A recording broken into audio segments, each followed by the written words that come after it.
عروض مهمة إن كان عستوى وما يسمو فعنان بل إن سكفان كوضي شقاضي وحصوصار كوضي واحد قبطاني على صوبة اليوم dadkuna at least ay istaxmaraan ay isla bartaan wixii la istaxqoonsan aad bay fiican tahay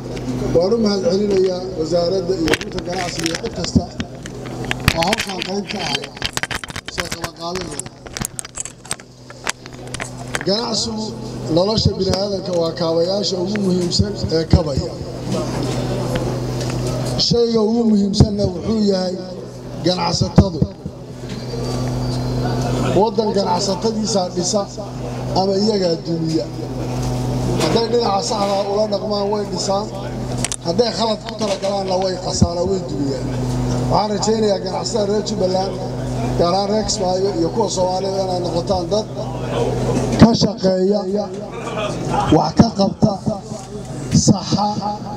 ganacsiga si hufan oo xalaal ah u shaqeysta waxaan rabaa inaan idin ballan qaado maamulka dowlad goboleedka Jubbaland waxaan rabnaa inaan dhiiri gelino sektorka ganacsiga dhaqdhaqaaqa horta waxa la yiraahdo ganacsatada isu tagta ee samaysata waxa TDB-ga la yiraahdo oo kale oo aan ugu talagalno in aan u ogolaano maalgashi inay sameeyaan si waxa ay qaban karaan ay u qabsadaan maanta waxaa jira dhul aad u badan oo ganacsi iyo moolal iyo ku fiican oo suuqyo ku fiican oo ay dawladdu lahayd oo magaalada Kismaayo gudaheeda ku yaal horeba waxaan u sheegnay dhulkaas inaan ka rabno suuqyo iyo moolal iyo laga dhigto laakiin shardigu muxuu yahay ganacsato isu timid oo private sector-ka dawladda haddii share ku leedahay ama yeena ku lahaan intay isu tagaan inay ganacsi midho dhal ah oo muuqanaya ay samaystaan reer Kismaayo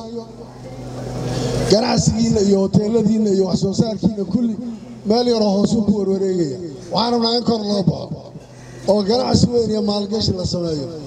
dhul waxaad u baahataan dawladda diyaar idin laha dhulkii ay dawladdu lahayd iyo baqaarada waaweyn kulli moolal baan ka rabnaa inaan iska daba warwareegay baasha lacagta meelaha kale lagu dhisanayo intii la iska daayay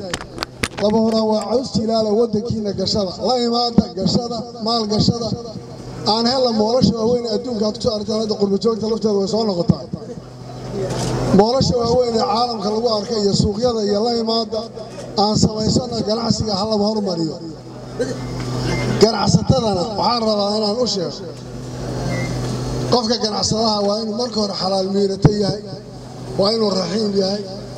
waa inuu qof aan ganacsigiisu daba wareeg ku sameyn inuu yahay kullama ganacsiga qofku xalaal inuu miirto isku dayo ribax fiican la weelaya dadkana waxba u taraya la ismuna naxariisto ganacsiga dhexdiisa wax soo saarkuna muhiim buu noo yahay dadku waliba waxaan aad u dhiiri gelinayaa wax soo saarka gudaha waxaa maanta aad loo dhibaya oo magaaladan aad arkaysaa dhibka lagu haysta bacaha waxaana dhibaya caaga caanaha lagu keeno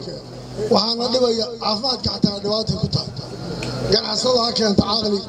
joogagii la soo celiyo caanaha la isku dayo in joog lagu soo qaado oo caaga saddexlaha ee dhinaca gacantan aan la dhaqi karayn oo caanaha lagu keeno maanta suuga aad garanayso bacdan magaalada kharibtay qaabka ay tahay waxaan rajaynayaa inaan wax badan oo waddanka gudihiisa wax u taraya ama environmentka iyo beerada ka qayb qaadanaya inaan arrintaas qayb liwaaxda ka qaadano cashuurta ganacsaduhu inuu bixiyaay waxay u tahay kaabayaasha waddanku uu ku dhisan yahay haddaad cashuurta la dhuumato adiguna amniga ma helaysid wax badan baa khalkhal kaa gelaya taana ha la isku dayo in iyadana laga shaqeeyo dadku ay ka shaqeeyaan waxaan rabaa private sector in aad loo xoojiyo rugta ganacsiga ha noqdeen ganacsatada ha noqdeen war dhul dawladeed iyo dhul waaweyn iyo dhul suuqyaha inta waa laydiin hayaa isku soo xidhma la imaada shaqo wax lagu qabto wasaaraddiina iyo rugtiina iyo maamulka iyo gobolka iyo degmada iyo wasaaradaha isku wada kaashado tallaabo horumarna wax lagu qaban kara keen aad baad u mahadsantihiin carwadana